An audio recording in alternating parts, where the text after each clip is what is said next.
Hello, my name is Brianna Catalanato. I am the Social Change Chair of the Pole Activities Board, and this is the next installment of the Let's Talk series that the Social Change Committee has been doing throughout this entire year. A little bit of the Let's Talk. So the Let's Talk series is basically talking about subjects and having a deep dive about it and getting real experience from different organizations or different people who understand what is currently happening. So today we are joined by two of my favorite people. Hayden and Kevin will be talking about education disparities. So next to me is the QR code for this event. So make sure you check in. Throughout the stream, there will be a little banner like right here that will just reminder to check in on D-Hub. And yeah, if you have any questions throughout the stream regarding the subjects that we will be talking about, just put it in the chat and we can get through them at the end. So yeah, here is Hayden and Kevin, and I'll let them introduce themselves. Hello, everyone. Thank you for coming to our Let's Talk on Education Disparities. My name is Hayden Pfeiffer. I use he, him, his pronouns. Currently, I'm a junior studying secondary education history. How I'm involved around campus that you might have seen me at is I'm currently the student orientation coordinator in the Office of New Student Family Engagement, and I've been in that role since the end of 2019 until present day as well. So I've been able to oversee orientation programs at DePaul. I may not be an expert or an educator as of yet, but I hope to be in the role next year. So I've been deep diving into some of these statistics that we're going to share with you today, as well as my parents own and operate their own martial arts studio. So I've kind of seen the more education side for outside the public school, but they're also very involved in after school programming. So I've seen some of the back end that I can touch on and share about today, and really want to provide you some student voices on this experience. So though we may not be fully experienced educators, I think it's cool and really unique to bring this insight to you all and have just a nice talk today about some of these statistics and some of this information. And it's always nice to hear out other people's voices too. So I'm excited for today. But I'll pass it off to Kevin to introduce himself. Thank you, Hayden. Welcome everybody to our Let's Talk series on education disparities. My name is Kevin Halechko. My pronouns are he, him, his. I am a sophomore here at DePaul, my second year. And like Hayden, I am also a secondary education history major with a minor in psychology. As Hayden said earlier, neither of us are expert educators and neither of us are experts in this exact field. However, that still does not exclude us from the realities of the education field. Everyone who's involved in it all plays a major role, and everyone who is involved has an opinion on this because it is a crazy world, and we want to explore some of these disparities that are taking place that affect not only students, but also your teachers, your staff, and administrators. Some of the things I'm involved here on campus, I am in DAB myself, the DePaul Activities Board. I am the senator for the College of Education in the Student Government Association. And then I also work in the College of Education Advising Office. I am just like a front desk receptionist. So hopefully when we return to in-person learning eventually, if you are in the College of Education, I hope to see your amazing faces when you come in to see your advisor throughout the school year. I think with that, we're going to get started with a little PowerPoint we have put together, education disparities. So who's forgotten and what is the future of education going to look like? And so something that we want to, I think, kind of talk about right off the bat, this will not be about higher education. This in particular will be about the K through 12 education system, primarily in the United States. At any point, if you have any questions about what we're talking about, there is a chat feature. Feel free to put your questions in the chat, and we will try to answer them to the best of our abilities. And if not, worst case scenario, we can maybe always try and email you and get you an exact answer on that. If you want to go to the next slide, that'd be amazing. Thank you. So we're going to start off with one of the biggest drawbacks to education, and almost, I think it's a drawback in almost every, business and this field of work in today's world, and that is money. Just like you and me, we all depend on money to buy our necessities, our food, our water, to live in apartments and houses. The same is with education. It is an incredibly expensive career field, and there's actually a lot of money that goes into this. So the Federal Department of Education that oversees, I guess, almost the whole education curriculum throughout the United States for public schools and portions of private schools, they are allocated last year $64 billion, which sounds like a really nice pot of money to work with, but by the end of this, you'll kind of figure out that's not a lot of money to work with. And then when you compare this money to other departments within the federal government, you'll see that the Department of Education isn't really prioritized in the sense of who gets what. We also are looking at the Illinois Department of Education because, again, DePaul is in the state of Illinois, so we'll be primarily looking at what their budget is. So in Illinois, they spend around $16 billion on their K through 12 students, and that's the expectation coming up in the fiscal year 2022.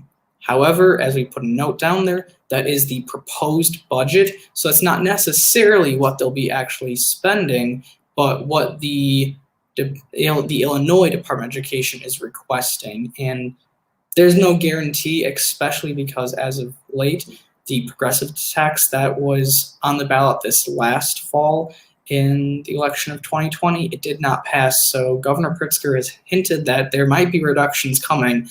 And a lot of times when states reduce their budgets, their first idea is, let's cut the education field because, kids are important. Hayden, do you want to add anything real quick to how does the budget affect almost day-to-day operations in a school system? Yeah, so I am bad with math and numbers always. So sometimes it's hard for me to read some of these graphs and these long-term contracts and things that they're signing to justify the reasoning for why they're giving a certain amount of money. But if you think about you becoming a future educator, or if you're just going to be in the education field in any aspect, think about the day-to-day for how much classroom resources you're going to have. What are you going to be walking into your classroom having, and what else do you need to provide for your students? So this looks different for every school that you walk into. One school might have more access to laptops, computers, and other things students can use, while another school could have totally none of that and have to rely on other outdated models that students aren't being well prepared for in our present day. So for us, we may all have access to computers, but imagine walking to a school that's not really well funded and is kind of underrepresented in that community, not even being able to learn how to use a computer yet, then stepping into our modern day world where we literally are constantly using computers now in our current day pandemic. We rely on that so well. So the shock from that, from in-person to online, if you think about it too, that came down to funding of if your school is well prepared and well equipped with those resources and with that funding, those students were prepared for this challenge. But what happens if those students that didn't have that funding and didn't have those access to those resources weren't equipped with that mentality?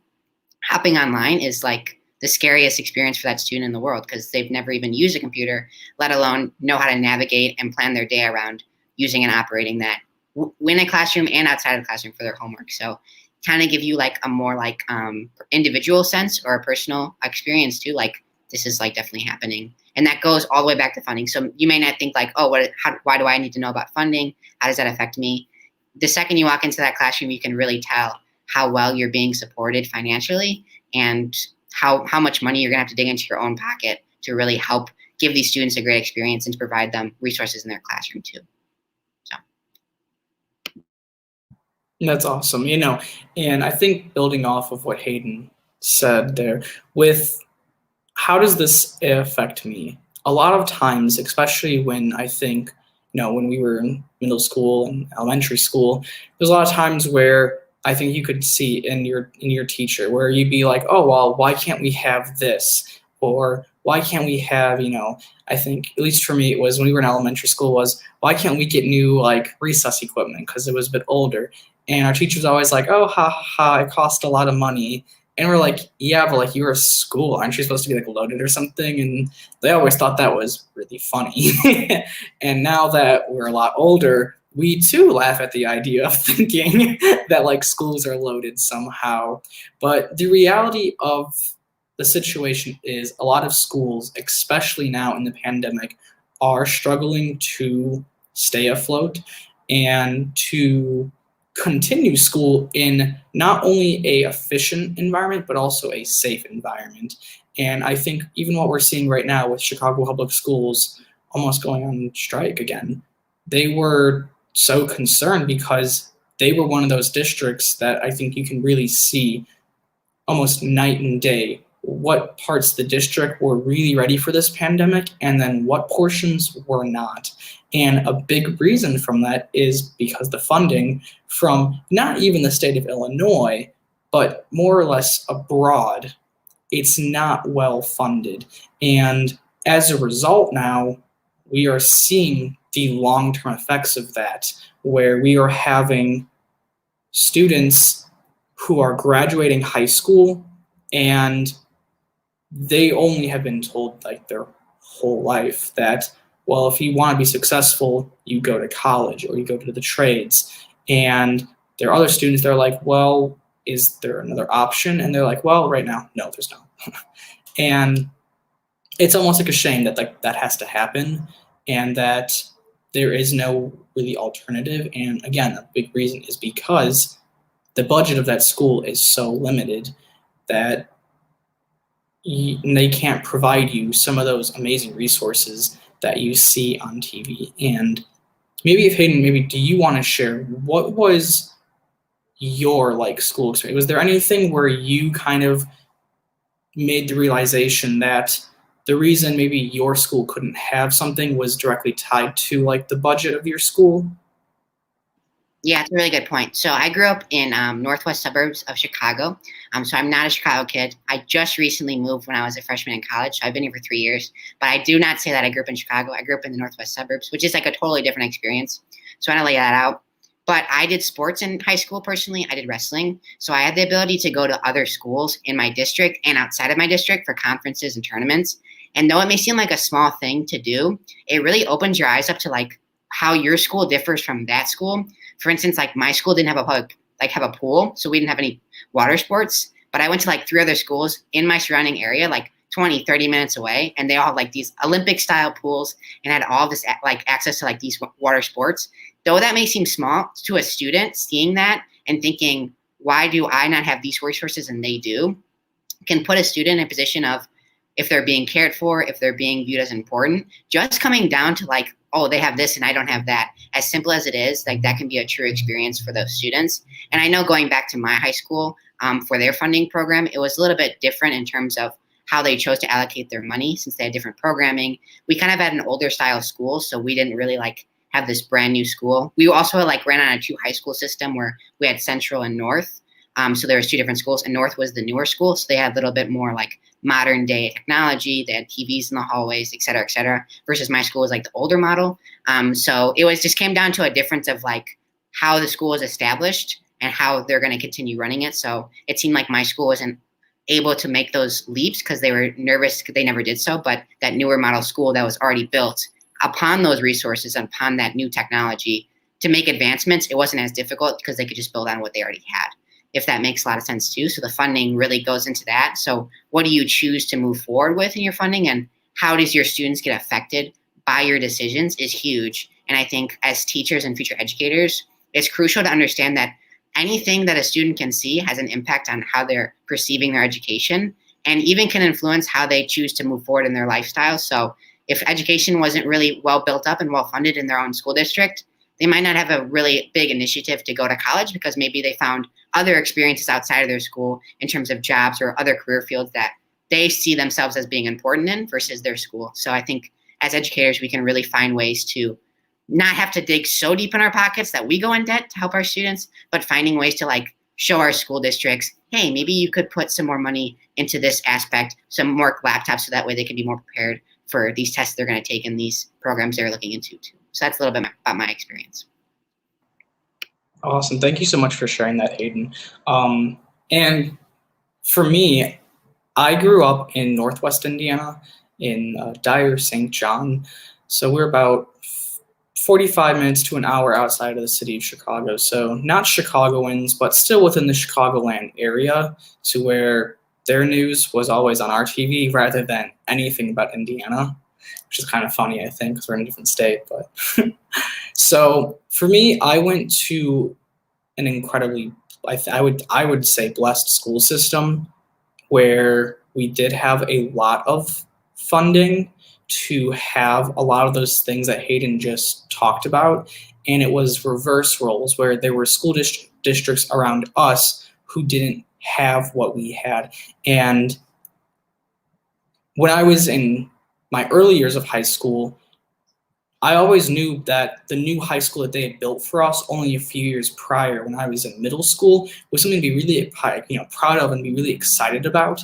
But I'll never forget when another school came and visited us, and they were only like 25 minutes west of us, not west, east of us, and they were just like in awe by the track and field. I remember, because the track and football field were together, and it was all turf, and it's that stereotypical like suburban school that everyone can like picture. And I was kind of trying to be like, oh, like, why do they think this is like so cool? Because I thought it was like the standard thing. And having gone on and getting involved with some of the sports and managing the track and cross country team and getting the opportunity to travel to these other schools around the area, it became very apparent very quickly that we were anything but the status quo. And that was something that almost led me to start asking the question of, why isn't this the status quo? Because I think everyone should have that, especially in the wealthiest country on earth. What is the excuse? And ultimately, it all went back to that budget issue of, there are simply school districts and communities in this country that do not get an equal share of that budget, or they do not get the resources they need. And I really liked what Hayden said, where that child who is in that type of school district where they do travel somewhere else and they do see these things, and they begin to ask, well, why aren't we given that? Do I not matter? And that breaks my heart when a child really kind of looks in the mirror and says, well, clearly I must not matter, or school must not matter to my community. And it's because, well, we don't have any of those things, so why should I care? And it leads to a whole new separate bag of issues. And it's so upsetting that happens still. And it all goes back to that budget, I think. And so something in, I think, our lifetime as educators, and even as parents, or as just people involved in our community, I think it will be our job to sit down and really address that issue and try and solve it best we can with the time that's given to us. If we want to go to the next slide. And Hayden, you can maybe start with talking about the graduation and like dropout rates, and how does that affect like schooling and communities even? Thanks, Kevin. Yeah, so I also want to preface, like, all the statistics and numbers we're showing you, it's not to scare you and to think like, oh, education's doomed and why am I going to this field if all these problems are arising? It's in order to like make sure that we're understanding what we're walking into, right? So we're not going to go in with rose-tinted glasses, unfortunately. Like, these things are happening and these issues are happening. But at the end of the day, I think as educators, the best question we can ask is, what can we do for our students?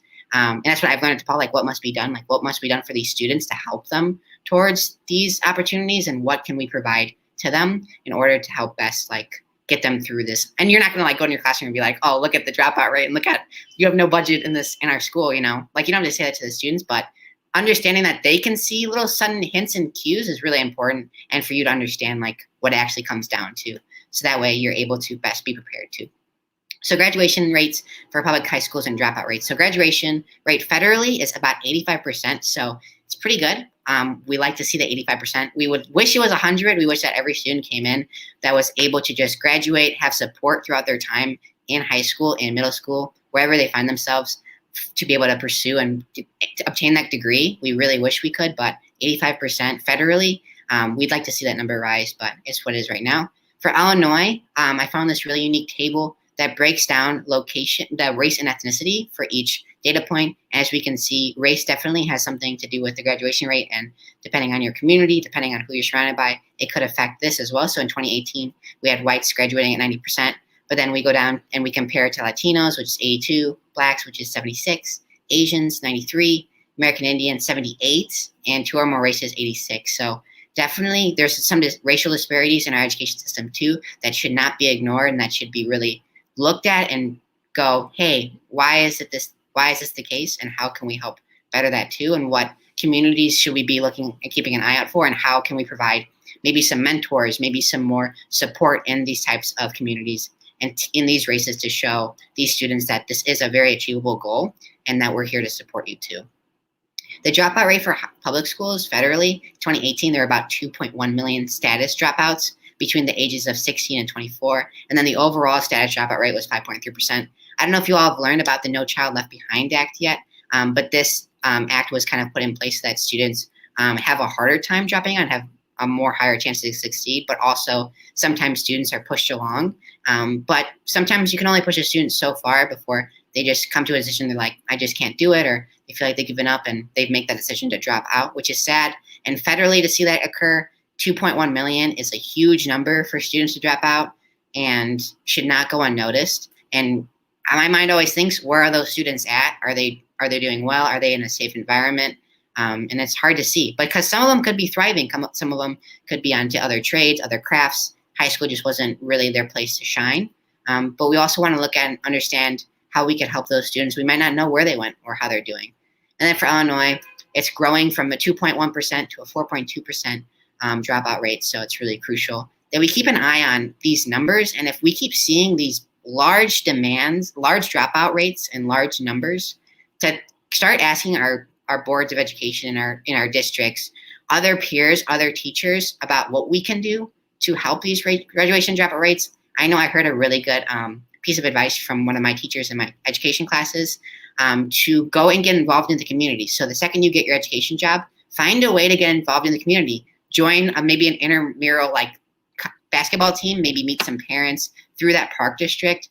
Find ways just to engage with your community and let them know, hey, I'm a part of this community. I may just be a teacher, but I want to make sure that I'm supporting these students, not only in my classroom, but holistically as people, as students, as future leaders. Like, it's really important that though it may be awkward at times to go outside of the classroom and see these students, that awkwardness could lead to success both in your classroom and after they leave the class. Because not every educator is really as passionate about certain aspects of their role, right? So maybe one educator is in the classroom fully, but they're like, I ain't going outside of that. So maybe you can be the difference of going into their community personally and showing them that you care enough to want to involve yourself in their lives, in their communities, and be a part of their stories and help them progress. And maybe these rates could rise if we do so as well. So Kevin, do you have any insight into graduation dropout rates in your experience or anything you've run into concerning this? Not necessarily, I wouldn't say experience. And again, I think that's a blessing to not really know anyone that has had to drop out of school, because as we have the stat right in front of us, 2.1 million students dropping out in 2018. What is it today? How many dropped out because of COVID? How many had to stop doing school to support their family? And coming to DePaul, at least, I've gotten the opportunity to start really learning and asking these exact questions of, well, did that student drop out because, school wasn't for them and they weren't thriving? Or is it because they have two younger brothers or sisters that they have to support and they need to help their parents get food on the table because they're just scraping to get by? And though that's something we like to pretend is maybe not like a real problem, or that's something you read out of a book or a movie, these are real everyday problems that educators in particular are facing.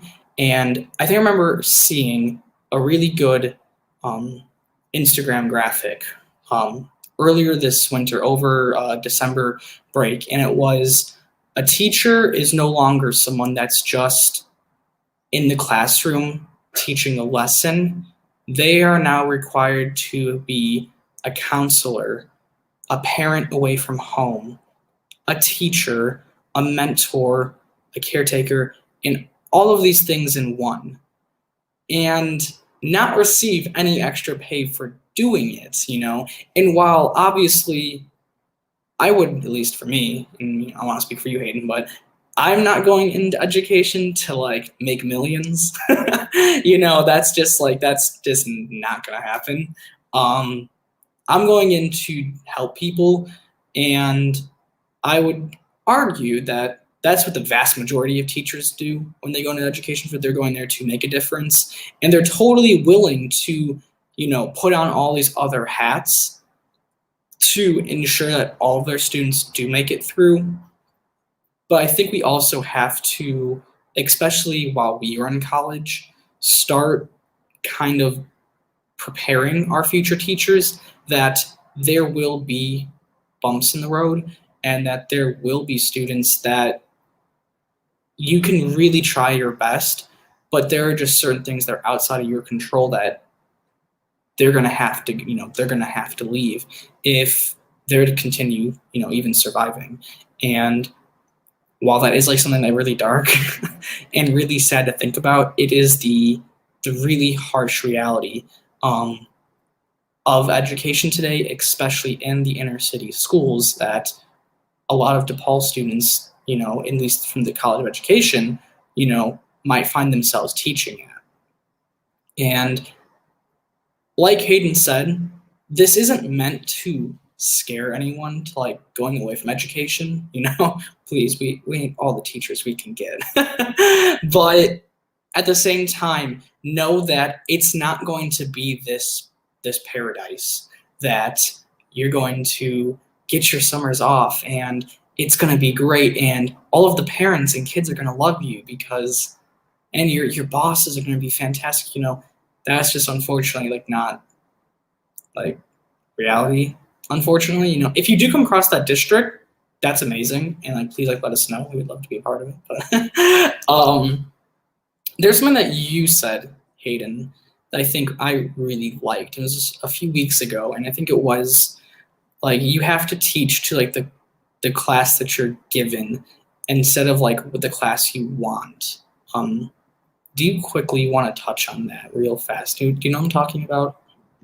Yeah. So when I was in high school, in my junior year, my English teacher, Mr. Palmer. So I always like have like really like distinct people in my life that have told me things that I'm like that have really hit close to home. So that could be you too. Like you could leave that voice and impact to speak like 3 or 4 years later to a whole session about this quote. So he said, teach to the students that you have, not to the students you wish you had. So kind of having a message of, you may get students in your class that you just don't click with. There's something that about them like that's frustrating you or aggravating you, but you don't want to be like, oh, I wish I had a class full of angels that always just listen to me, because that's excluding their stories and leaving those students that you could learn so much from out. So you don't want to envision yourself teaching to a perfect classroom. Instead, envision yourself teaching to a classroom filled with a mixed bunch of students, and take the maybe troublemaker child and try to find a way to learn from them and for them to learn from you, and find ways to help encourage them to share who they are, because you never know that what you do in that classroom for that student in the moment could have a lasting impact on them and could make them have a whole different change of mindset about what school means to them, what people in their lives supporting them means. So I always take that quote and think about, if I ever feel really frustrated, or if I ever feel like I'm in a classroom and a student's really like just bothering me, to remember like, these are the students I have, and I shouldn't just be dwelling and trying to think of the students I wish I had, but instead finding solutions to how I can help these students be successful in the classroom, right? So, but yeah, I love that quote. That's awesome. Thank you, Hayden. I think we can go on to the next slide. And this one is another one of those realities that we are now facing in the education field. And while we have a lot of students dropping out, we also cannot ignore that we have a very high teacher dropout rate in education. Federally across the board now, nearly half of our teachers, 44%, will leave the profession in their first 5 years. I mean, I don't know what the retention rate is among like frontline workers, like doctors, nurses, or even like stores. I'm not sure what that retention rate is, but if in the span of 5 years you hire 100 people and 44 of them will guaranteed be gone in those next 5 years, I'd be like, whoa, we have a problem here. And at least from where I grew up, it looks like that, at least from the state level, from the government level, a lot of politicians aren't really trying to like solve that problem. Rather, they're kind of like, well, it must be the school district's fault. And you could, again, live in that perfect paradise district that we talked about earlier, and you'll still have a really good chance of some of those teachers leaving. And I think right there, the one with the Indiana stat, that 1 in 5 teachers in Indiana will leave just after their first year. We're not talking 4 years, or the 5 years. We're talking out of 5 teachers in that first year, guaranteed one will leave. And there's a lot of factors that go into that. A big factor is definitely pay. The fact that you are coming out of college, a lot of teachers will come out with, $100,000 or over $100,000 in debt, and they'll be paid 40 grand to do, some pretty amazing work. But at the same time, they could go over to another type of, work. And for example, selling cars. I know one teacher that when my middle school, my 8th grade year, she was one of the favorites among the whole school. In my 8th grade year, she quit. She was like, I can't stay because I have 2 kids and my husband only makes so much money. I need to support my family. I'll make literally double the money selling cars. And when I first heard that, I couldn't wrap my head around that because I was like, what? Like, you're selling cars? Like, that's a lot of money. But now that I'm older, I'm like, you make that much money? Like, really? Like, that's really good money. And even though it was her passion and it was something that she really wanted to do, she had to step away because there wasn't enough money in it. And then you also have, I think, that burnout. And that's something I think during the pandemic, I think a lot of people have come to realize is at some point you need to give your body and your mind a break. And with the pandemic being in this online environment, merging school, work, and your house all into one location has really affected a lot of people. I mean, I know for me, there hasn't been almost a day this quarter where I've not felt tired or been like, man, like, I took a whole day off from like school. Why do I feel like I still need 2 or 3 more days when, freshman year, I was commuting back and forth between, Indiana and DePaul, and I was on Friday and I was like, oh, I can keep going. Like, let's go 2 more days. Like, and it's because that burnout that we're starting to feel, and a lot of teachers feel that because they have to wear so many hats and the hours are so taxing with 0 to no breaks, they end up just leaving. And Hayden, do you want to build off of that? Maybe with like talking maybe about your experience, growing up in Illinois and going to, one of the Illinois schools, and how did you see that? How did you perceive like that the dropout rate and your teachers, almost like warning you, don't be a teacher, like, because I'm sure all the kids get that when they tell their high school teachers, "Oh, I want to be a teacher." It's always, "Don't do that." Yeah, I really thank you for sharing your experiences, Kevin. I think they are so impactful. I love hearing them because it makes so much sense to hear like another person's like experience with this. And I know when I told, like you were saying, like when I told people I wanted to be a teacher, like early in high school, I knew like I would want to go like freshman. Everyone looked at me like with wild eyes. And then I told them I was going to teach high school and they were like, "What are you doing?" So it's nice to hear another person who's passionate about the field, because it just gives me more like comfort in knowing that I'm not alone in this too. And I think with burnout, what's really important, and you can apply this to any job too, but what I've learned through my time at DePaul and through when I was growing up is really understanding your why for what you're doing is crucial. So if you can really sit down and think, why am I wanting to be in education? And why do I want to be a teacher?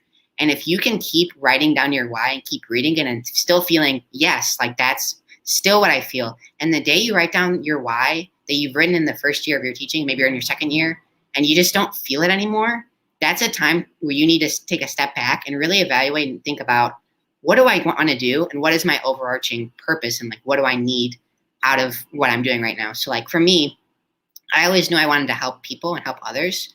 But my why was I really want to be impactful in someone's life that other people have done to me. So I want to pass that along. And I think being a teacher too, you're not even just teaching students, you're also learning from students as well at the same time. So my why in a lot of ways too is like to just hear other students' experiences and to help them through that. But also kind of selfishly, I get to just meet a ton of unique individual people and hear those stories that I can have and I can share with others to help them during those hard times too.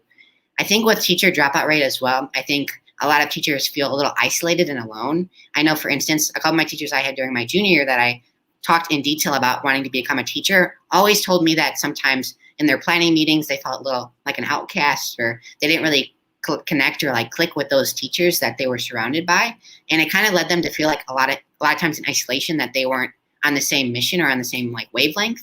So it made it feel like the job was very like a lonely process that only they were experiencing. And then with that pay, like you're only able to provide so much comfort in your life with that amount of money too. I think it's just after years of that, it can be really like taxing and really hard on you. So I encourage you, like, teacher TikTok right now is bumping off. Like even if you don't like TikTok, teacher TikTok is like a really great way, like where you feel like you're part of that community and you feel like you're not alone. So even if in your school, you start to feel a little disconnected from those teachers, you can always find other avenues and other places to go connect with those students.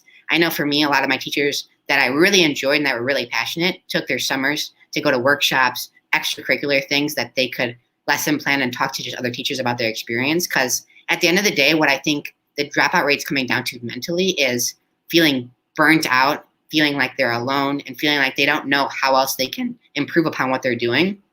So I think it's important to find a way to voice some of these concerns, and hearing another person validate your feelings and validate your experience can be so comforting and so relatable to be like, yes, you get it. And it's nice to have that. And if you don't have that, it can feel very tiresome and very lonely. So, and then if find ways to and start learning now about how you feel burned out. So I know on Zoom for me, if I get like frustrated over little things very easily, I have to like physically get up, maybe take a walk outside or take just like some time away from my computer. So start to learn now how you feel yourself burning out and find ways to like really can reduce that and find ways to like get away from your headspace so that way you can come back excited and filled with ideas maybe, or just have a good break for that too, which can be hard during the school year as well, I can imagine.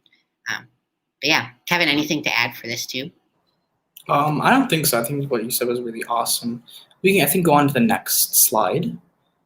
And so we wanted to kind of also, while we do want to highlight some of the problems that teachers are facing, we also don't want to forget that what makes up a school system is not just your teachers and your students, but there's a lot of behind the scenes people that are equally struggling.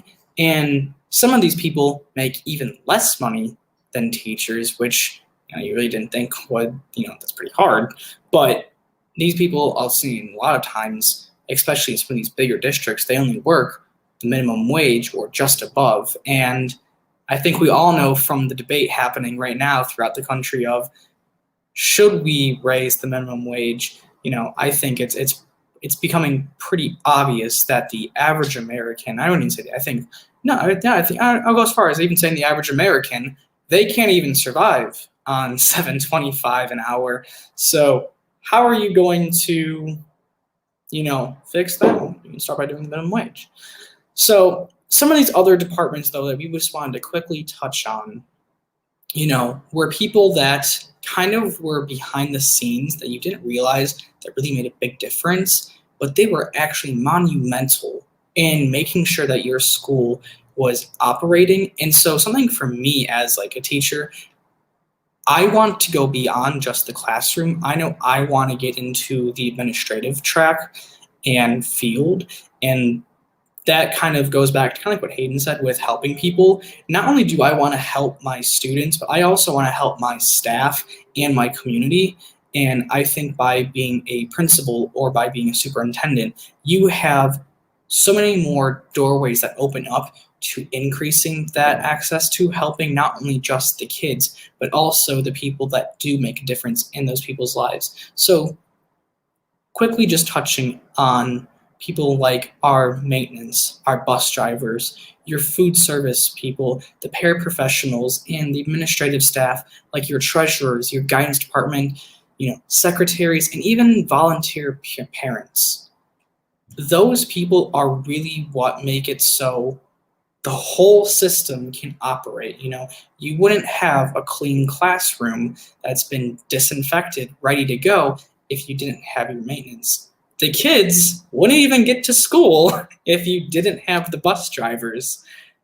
The kids, and even a lot of the times, the staff would go hungry without the food service employees. And the paraprofessionals, teachers would not be able to do and teach as effectively if they did not have help from their paraprofessionals. And the administration, let's face it, they'd just about cease to exist if they did not have their secretaries or treasurers. And I know for a lot of students, their guidance department is what keeps them coming back to school a lot of the times, because those are the people they can go to when they are having problems, when they do need help and they have no one else to turn to because they don't want to bother their teacher or their teacher's refusing to listen to them. They know they can go to the guidance department and they know that they can tell their story there and they know they'll be accepted for who they are. Do you want to touch on anything like with this real quick, Hayden? Yeah, just real quickly, like, though we're not in as like teachers currently, and it's easier to say, like, I'm going to go talk to all these people my first day of school, that I'm going to like really reach out. Because think about when you first came to college and you probably had a mindset of like, I'm going to join clubs, organizations, I'm going to meet people, I'm going to make an effort. And then sometimes that falls short, right? Because it's intimidating, it's scary, and it's fearful. But I really recommend right now finding just little pockets and ways to be involved, even at DePaul, to be able to step in on your first day of school or even prior, to start to find and hone skills to meet new people. Because you never know how monumentally impactful that these people could be even on you as a teacher. Like, you could go and you could meet all the administration staff, learn all about how they can help you and your students in the classroom, so you're knowledgeable of that. You can also have the ability to meet a Kevin. You literally could meet a Kevin in administration that would be just welcome and open for you to ask them questions about how you could help them and how they could help you as well for the betterment of your students, right? So my one tip too is like, try to find ways to get out of your bubble now. So that way it's not as daunting when you're a teacher to approach some of these members and some of like your former like little like teaching family, because you're not just in your classroom all the time, right? You're like outside. Maybe you're on lunch cafeteria duty. Maybe you're just helping at a school dance and you're talking to administrative staff. There's a lot of ways that your job is not going to just be in the classroom by yourself, but you're going to be consulting these other people, so that way you can better your students and better their experience in the school environment as a whole. So don't miss out. That's awesome. Thank you for sharing that, Hayden. I think we can go on to our next PowerPoint. So with the last like 15 or so minutes that we have, about, I think, yeah, just a little under, let's talk about, in particular, curriculum. So I think in this last year, and during the pandemic, and even prior, within the education field, we were starting to, I think, begin asking questions of, is this what really happened? Is this the most inclusive way we can teach our students? And in particular, in the historical field, for you and me, at least, Hayden, we're starting to ask the questions of, is this curriculum teaching actual facts and truth? Or is this teaching a message that we want our students to believe? And we are admitting a lot of the truth. And while I would say not every curriculum is perfect, there's a lot of better ones out there, and there's also a lot of bad ones out there that you do want to be cautious of. So what is something that, you and I can do to maybe start that process to change it, and we're not looking for some bold, perfect picture that, this is, the silver bullet that will change all of it, but what's something that maybe even you can just start with, Hayden, that could make it better than what you had? Yeah, it's, to Kevin's points, it's all so true. It's like a total road, like you're driving on a road and there's a million traffic cones in front of you of how you have to navigate and steer through some of these obstacles that are going to be in your way. But starting like today, like you can, if you're a history major, science major, math, English, whatever for education, maybe you're just interested in these fields, consult your teachers who are like literal like scholars in these certain fields and ask them, how would you go about presenting this to maybe a younger student, and what ways can I implement this into a curriculum that might be a little bit more isolating? I know for me personally, when I've been in classes, especially for my history classes, I find people in history that might have been more underrepresented in the time period I was researching in high school.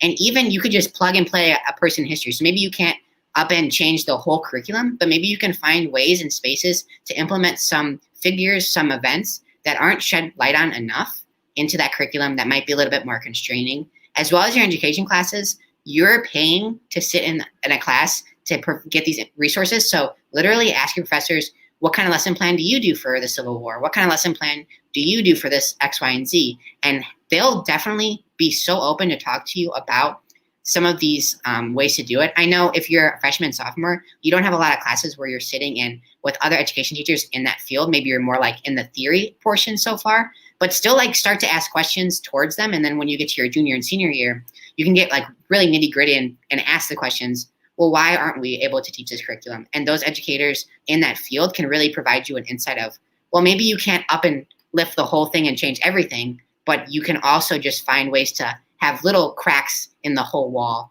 of this bigger issue too. So don't feel like it's impossible because there's different strategies. But what are you thinking about, Kevin, that you want to start to implement, or what you think could change as well?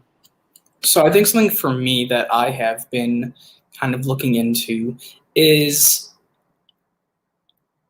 are there portions of the lesson that we are learning that is just outright ignored? What parts of history do you read where you're kind of like, well, did that like really happen? How do we know? While a lot of the times that kind of gets into conspiratorial like thinking, which is not what we were advocating for whatsoever. It does make you question that, did this really happen this way? Or is there something else that happened? And I think a great example of that is within the first, 200 years of the Americas being colonized. Were the natives, quote unquote, savages that we learned about? Or were they a brilliant civilization that we interpreted as a threat? And since we didn't have the technology to decipher what they considered to be their books, we ended up just wiping it out. And I think that's something that I remember very much from my freshman year, my very first history class at DePaul, my professor having us challenge the notion that were the natives, way more advanced than we think we are, and we claim there's no record of them existing and having this vibrant community and civilization. But is that because the colonials end up wiping them out and destroying their village or destroying their civilization to where, yeah, now we can totally be like, well, we don't know because there's no record of them. But it's because we also forgot to admit that, that this colony went in and they also, kind of killed the local Native American population, And so getting back to, I guess, my point of challenging that curriculum and making sure that you are being taught what actually happened and making sure that there aren't any racial or almost, maybe you could even say xenophobic undertones within that curriculum. A lot of the times we learn about American exceptionalism and about how it was our inherent destiny to expand west. Like, was it really? Or was it, was it America forcing its way out west? And so those are the things that I think that as education students, we have to start asking. And if you're an English teacher, it could be something as simple as making sure that you have authors who just aren't white, and that's something I didn't even pick up on in high school, where I didn't even realize that everyone we read about was a white author and a man. Is that by design? Probably. But going to our last little point, what can you do, the viewer? So, maybe you're not even involved in education, maybe you are just someone who really likes, school. What can you do? And I think you can always start by reaching out to your friends who are teachers, letting them know you have their back and you are there to support them, contacting your local, school board or your town council and being like, I think we should reallocate resources from here to there. And then, of course, going to your local, state and federal representatives and demanding that I won't give you my vote unless you promise me you will do this, this, and this for education. Is there any other points you want to make to that about what you can do, Hayden? Yeah, I'd say even if you're not in the field of education, like just educate yourself on things you find interesting or in places that you might have like misunderstandings in. So if you ever think back like, oh, I didn't really remember that in school, you can literally in this day and age, it's so cool to just go through databases and go through and find resources and sources and ways to do it. And then ask your education friends or history friends about how to go about which source is a good source and which source is a bad source, because that's really important too. You don't want to make sure you're mixing up false claims or false evidence that someone's using, because that happens too. So though it may be like a minefield to navigate through for sometimes to educate yourself, it just goes to show how important it is to do so and to learn the right history. To Kevin's point, there's always that famous Winston Churchill quote, history will be good to me for I intend to write it. So these are written by some people that have very bad intentions, but there's also stories that you can find that are written by people that are good-hearted and are writing to advocate for others' voices. So even in your day-to-day, try to find ways to just give people a stage, give people a space to just share their experiences and their voices, because history is just other people's experiences, and how much it's voiced just depends on who's speaking. So I think it's really important too. But that's my final points. But yeah. Thank you, Hayden. And thank you, everyone, for attending this talk. We loved it. Again, we kind of, at the end here focused in particular on that history setting because Hayden and I are going to be history teachers. But if you are a math teacher and you are a science, English, even, gym teacher or elementary teacher, there's still a number of things that apply to you. And at the end of the day, it'll be our job to, teach the next generation of kids, but also try and provide them with the best possible education we can. And a lot of that starts with just small things that change in the classroom and then work their way up into, bigger parts of the world. Yeah, so I just want to thank Kevin and Hayden for being here and doing this amazing presentation. When I was watching it, I just started reflecting back to my school years. I grew up in the Florida school system. So there was a lot of challenges, and like I never realized it until now, especially. And I don't want to go into too much detail, but I never realized how the differences between the schools within outside my county and throughout the state. So yeah, it really hit me there. I didn't realize that until now. But yeah, so I just want to thank Kevin Hayden for doing an amazing job. This was an amazing presentation and live stream. Make sure if you have not yet to check in on D-Hub. The link is down there below.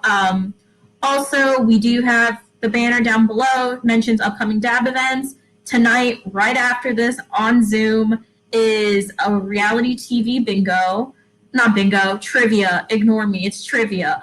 But yeah, so make sure you check that out. We have drag night tomorrow night with a drag queen from RuPaul's Drag Race.